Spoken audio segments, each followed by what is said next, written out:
Good evening.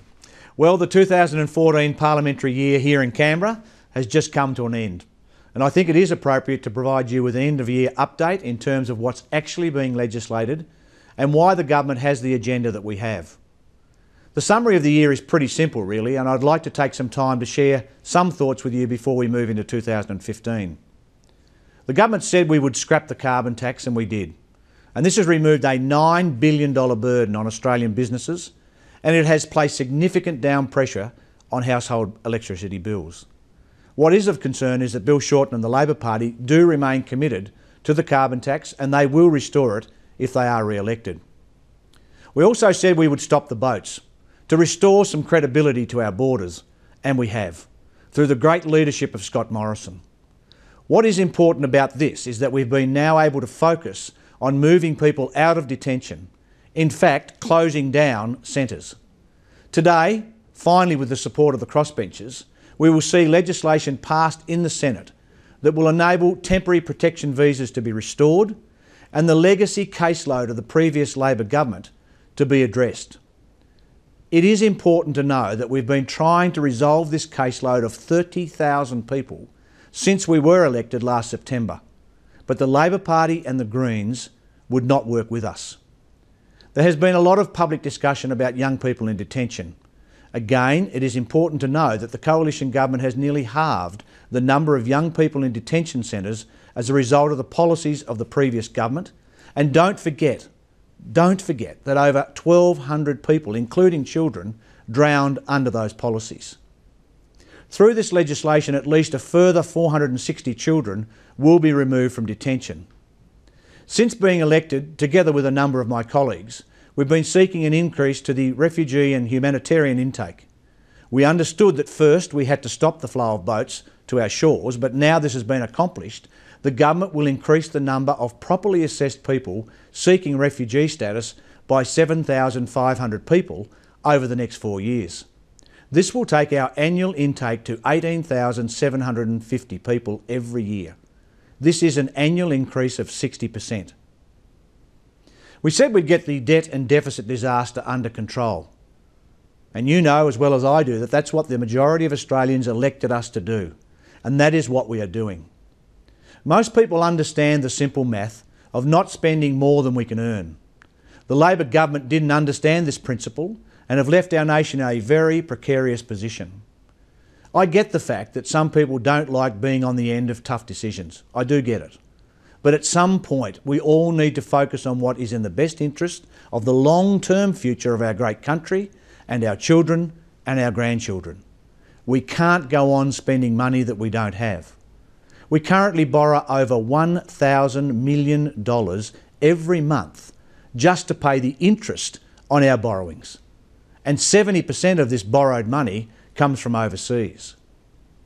To put this in perspective, if we weren't paying this massive monthly interest bill, we could build 3 brand new hospitals, 20 new primary schools, and fund 10 aged care facilities each and every month. That's right, each and every month. And people dare to wonder why the government is so focused on getting debt and deficit budgets under control. Believe me, we're not doing it for fun. We are doing it because we know that we have no other choice. It is important for people to understand the magnitude of the challenge. It is not just the government saying this. It is every respected commentator, including the head of Treasury. In exciting news for Braddon, we have over the last 6 months signed economic partnerships with 3 major traders, South Korea, Japan and China. These deals should not be underestimated. The benefits to our region are significant and the amount of jobs to flow from them will be huge. We have some of the world's best produce and services and innovation, and these countries want more of what we have to offer. Beef and dairy products, aquaculture, horticulture and advanced manufacturing. These are but a few of the opportunities that present themselves. Before I conclude, let me move to more local matters. During the last election campaign, I made a number of commitments and they have been delivered. $3 million to build a new indoor Burnie Aquatic Centre. This project will commence in March next year and will open about 12 months later. Monies for hockey ground replacements in Devonport and Smithton, new synthetic soccer grounds for the Devonport Soccer Club and funds for the Cradle Coast Outriggers Club and Smithton Recreational Ground.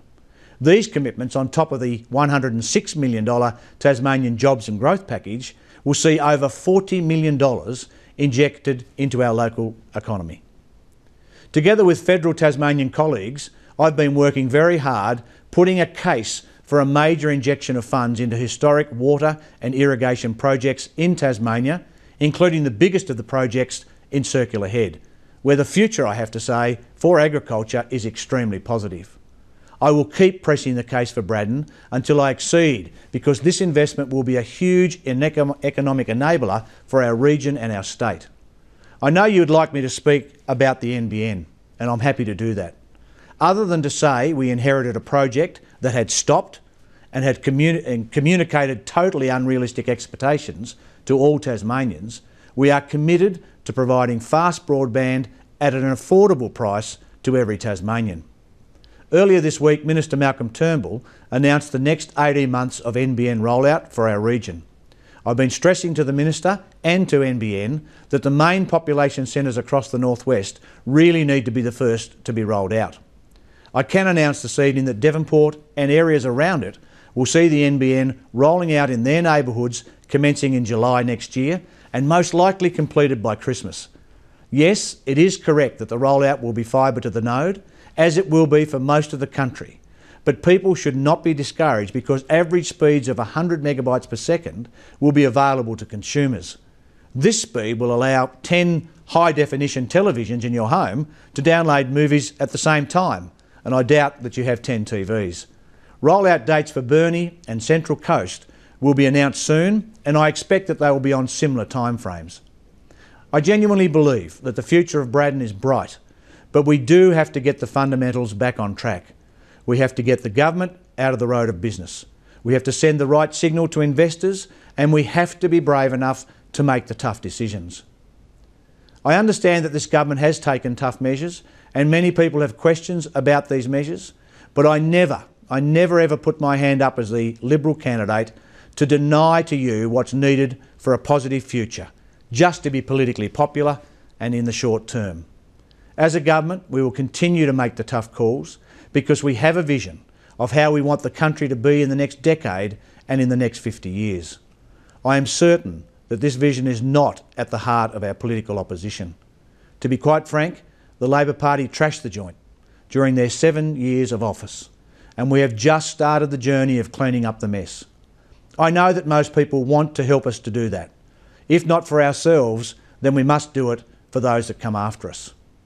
Thanks for listening. It's been a big year, and I thank you for the honour of serving you as your local federal member for Braddon.